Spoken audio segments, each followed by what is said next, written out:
Bom, vocês falaram muito em Tarcísio de Freitas e o desempenho do governador de São Paulo nas eleições municipais tem sido reconhecido por seus aliados. Ricardo Nunes, que disputa a reeleição, recebeu o apoio do governador, fez questão de agradecê-lo publicamente pela aliança logo após ser confirmado no segundo turno.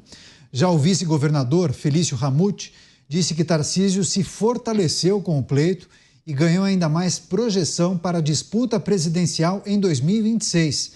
No entanto, Ramute disse que o governador não trata isso como obsessão, objetivo, ressaltando que Jair Bolsonaro é o candidato natural da direita, já que existe uma possibilidade dele conseguir reverter a inelegibilidade. Vou chamar o Roberto Mota, né, Mota? Essa é uma reflexão, uma análise que até a gente começou a fazer no dia de ontem.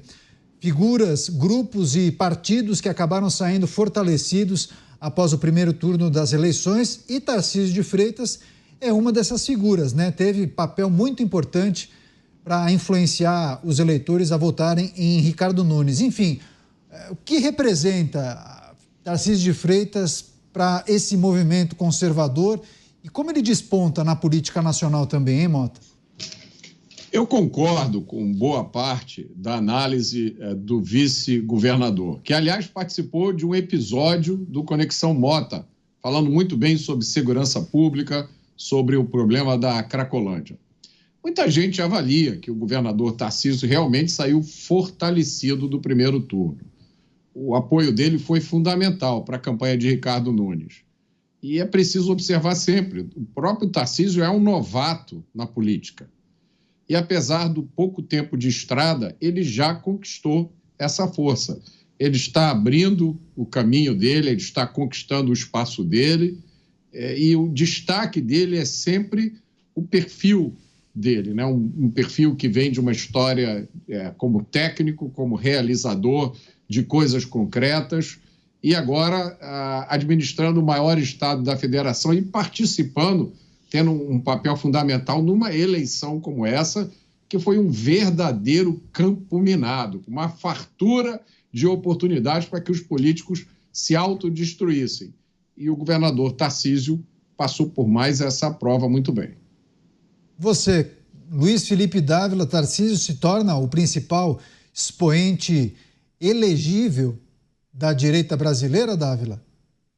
Olha, eu acho que Tarcísio se tornou uma grande liderança estadual, primeiro, porque ele elegeu um número gigantesco de prefeitos. Aliás, os dois partidos que mais cresceram foi o de Gilberto Kassab, que é o seu aliado, e o seu partido, o Republicanos, foram os dois partidos que mais elegeram prefeitos.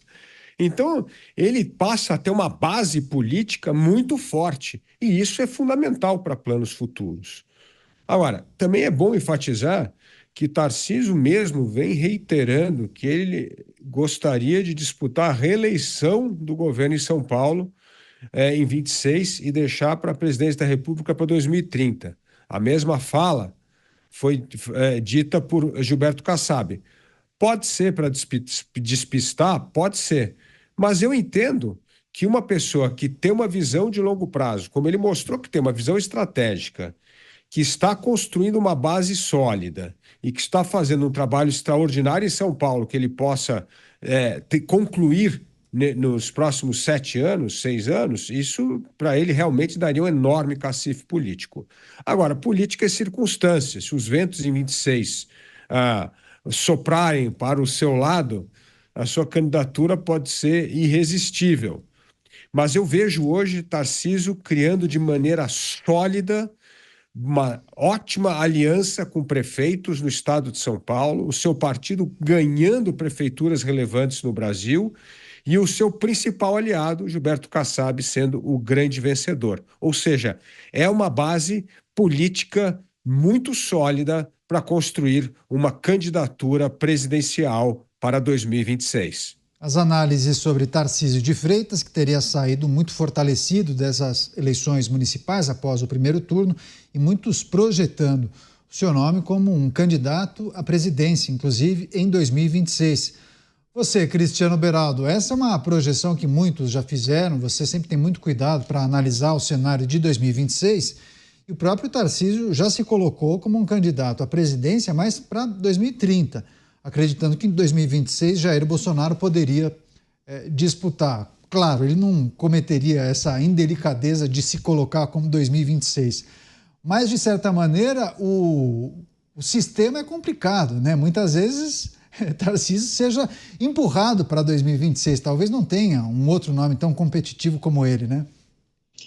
Pois é, Renato, quando a gente olha para as eleições para executivo no âmbito municipal e também no estadual, sempre há uma força superior que pode ajudar demais. Nem sempre é verdade, mas em geral, se você tem um candidato a prefeito apoiado pelo governador e o governador coloca energia ali para eleger esse prefeito, é muito difícil vencer do prefeito, porque leva todo o prestígio.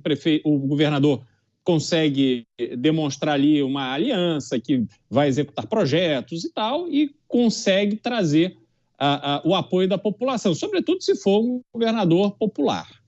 Quando a gente olha para a campanha de governo, o caso de Tarcísio de Freitas é emblemático. O presidente da República colocou a mão sobre ele e disse: você vai ser o meu candidato em São Paulo.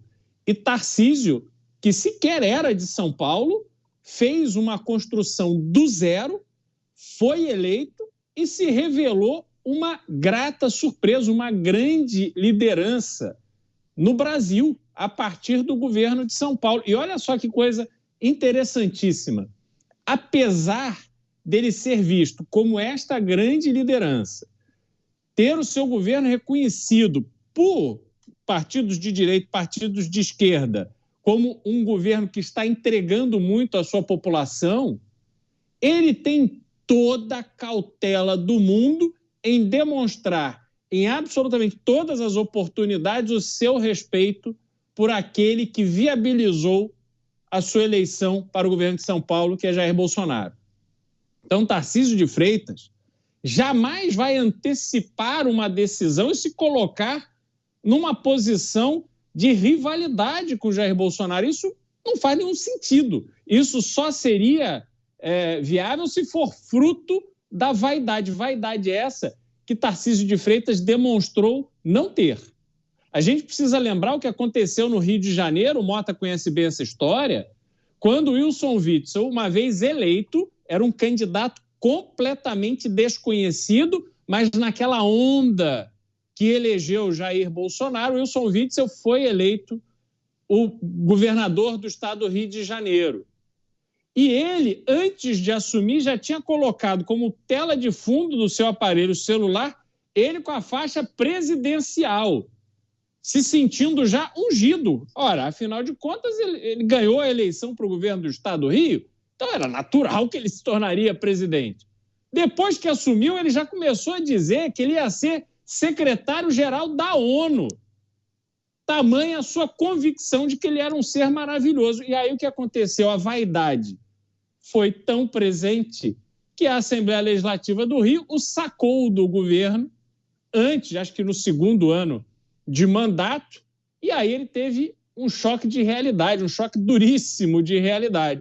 Então, desse susto, não morreremos com Tarcísio de Freitas. Ele é o exato oposto de Wilson Witzel e está percorrendo o caminho da forma mais adequada possível, completamente comprometido com o seu governo, com o estado de São Paulo, e se lá na frente, na hora certa, a circunstância se apresentar, ele não tem por que dizer não.